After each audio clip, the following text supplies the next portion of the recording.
और चलिए आपको सीधे लिए चलते हैं उत्तराखंड, जहां पर सीएम योगी आदित्यनाथ अपने पैतृक गांव पहुंचे हुए हैं। तस्वीरें दिखाते हैं। यहाँ पे लोग ऐसे ही पूजा कर लेते थे और अब आपके लिए भव्य मंदिर बन गया है।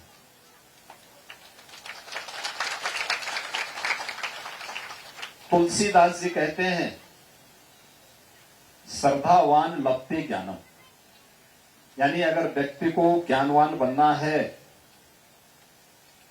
तो उसके लिए उसे आस्थावान बनना पड़ेगा।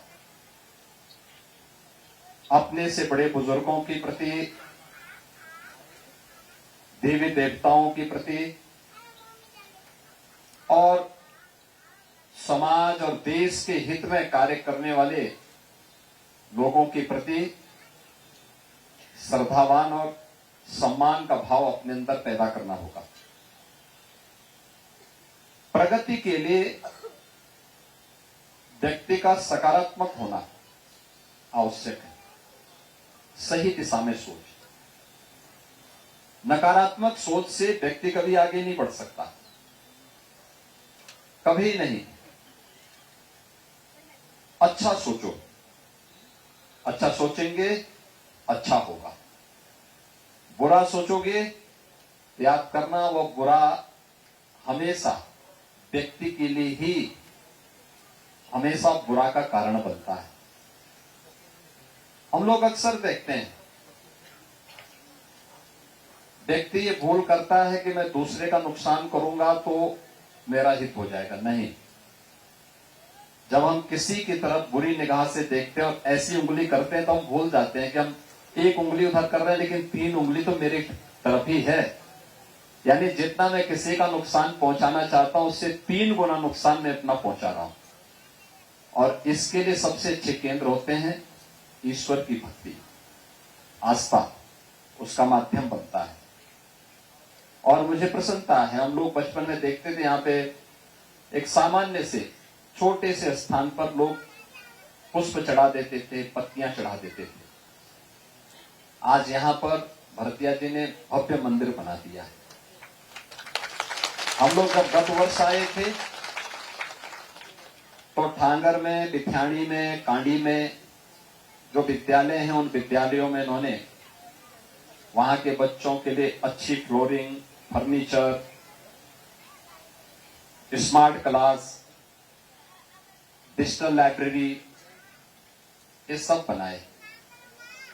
और बनाए नहीं, वहां पे शिक्षक भी रखे। तब मैं भी, धामी जी भी, त्रिवेंद्र जी भी, सतपाल महाराज जी भी, धन सिंह जी भी, ये सभी लोग तब भी आए थे। और मैं हर 3-4 महीने में रिपोर्ट मांगता हूं कि क्या प्रोग्रेस है।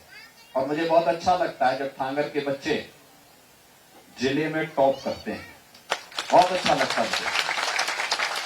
ये प्रतिस्पर्धा इस बात को लेकर के कि ये बच्चे मेहनत कर रहे हैं, अच्छी दिशा में प्रगति कर रहे हैं।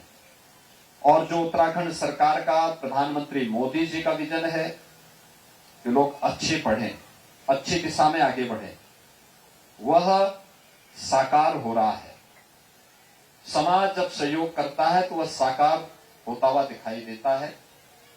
और यह मंदिर भी और धार्मिक अनुष्ठान भी यहां पर इतनी भव्यता के साथ पहली बार इस क्षेत्र में इस रूप में हो पा रहा है।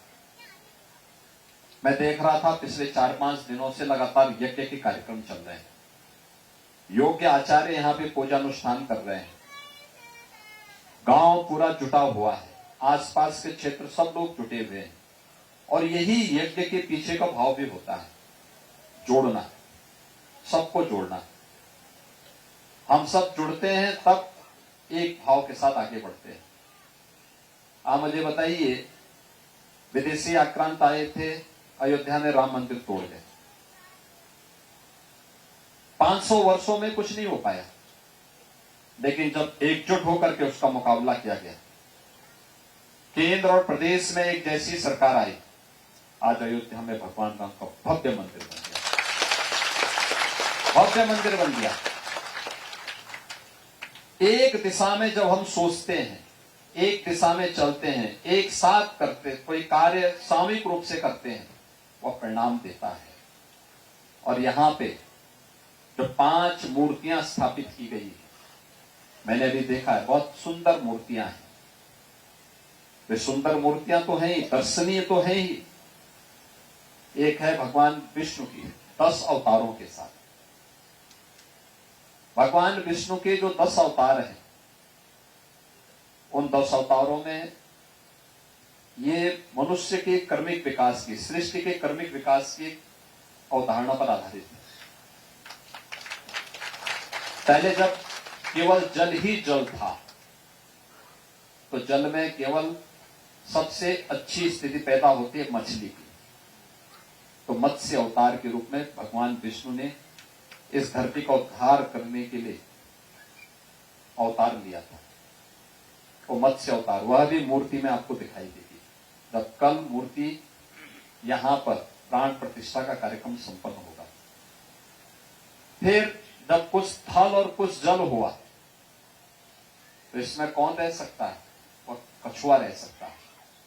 तो कूर्म अवतार, ये दूसरा भगवान का हुआ। तीसरा, भाई जब कुछ सूखेगा, थोड़ा बहुत पानी से कोई धरती हटती है, तो क्या रहता है? कीचड़ रहता है। कीचड़ में कौन रह सकता है? सूअर। तो भगवान का तीसरा अवतार धरती के उद्धार के लिए हुआ, वो 12 अवतार हुआ। चौथा अवतार जो हमारे यहां पूजा होती है, और अभी कुछ दिन पहले यहां पर बगल में एक मूर्ति की स्थापना का कार्यक्रम, बहुत प्राचीन मंदिर था भगवान नरसिंह का, यानी आधा नर आधा सिंह, वह है नरसिंह अवतार। चौथा अवतार है भगवान का नरसिंह अवतार। पांचवा अवतार भगवान श्री विष्णु का, वह है 52 अवतार। हम जब रक्षाबंधन में एक मंत्र बोलते हैं ना, इन्हें बद्दो बलि राजा। बलि ये जो थे प्रहलाद के पौत्र थे, लेकिन प्रहलाद के पौत्र होने के साथ साथ वे बड़े दानी थे। उनके गुरु थे शुक्राचार्य, यानी राक्षसों के गुरु थे शुक्राचार्य, और देवताओं के थे बृहस्पति। तो शुक्राचार्य ने कहा, देखो विष्णु आकर के कोई छल करेगा राक्षसों को मारने के लिए, और बलि से अवगत कराया कि वे देखो तुम सावधान हो जाना, किसी उसमें मत आना। तो विष्णु ने तब राक्षसों का वध करने के लिए, राक्षसों को परास्त करने के लिए, इस धरती को राक्षसों के आतंक से मुक्त करने के लिए जो अवतार लिया था, वो लिया था 52 अवतार। तो यज्ञ में गए, बलि यज्ञ कर रहे थे, बहुत बड़ा यज्ञ कर रहे थे, तो वो 52 अवतार के रूप में, 52 के रूप में, पौना के रूप में गए वहां, और पौना बन करके गए।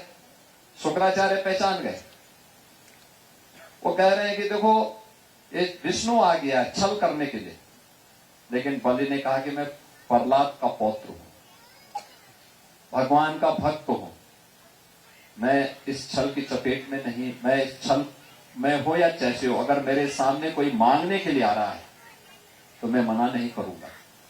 और उन्होंने 3 पग जमीन मांगी, और तीनों पग में उन्होंने धरती को भी,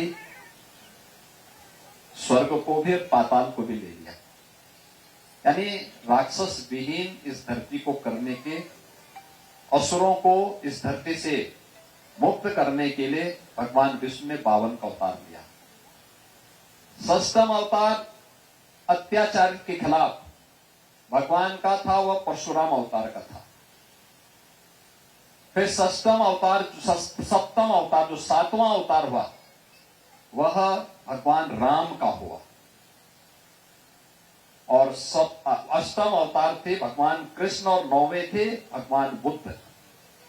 ये अवतारों की परंपरा, और 10वां अवतार जो अभी आने वाले समय में होगा, वह कल की अवतार होने वाला है। यह भी उत्तर प्रदेश में संभल जिले में होने वाला है।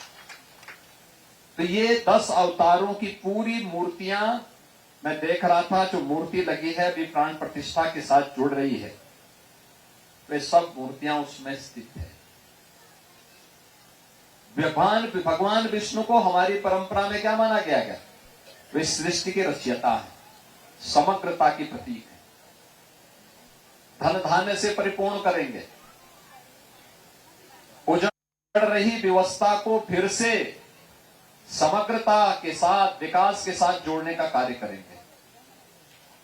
और एक और यह 10 अवतारों की गाथा भगवान श्री हरि विष्णु के साथ, गणपति की भी भव्य प्रतिमा, भगवान देवादिदेव महादेव की भव्य प्रतिमा स्थापित हुई है।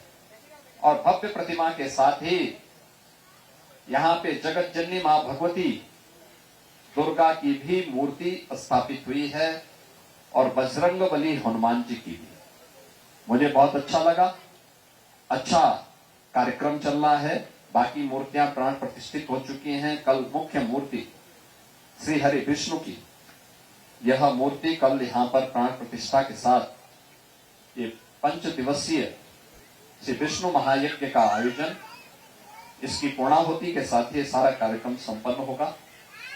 मुझे प्रसन्नता है कि पूरा IGL परिवार, पूरा ग्राम पंचायत, सभी लोग आज इस आयोजन के साथ जुड़े हैं, और उत्तराखंड सरकार का भी सानिध्य आप सबको प्राप्त हो रहा है। ये मेरा सौभाग्य है कि इस पवित्र आयोजन में आपके साथ मुझे भी जुड़ने का अवसर प्राप्त हुआ है।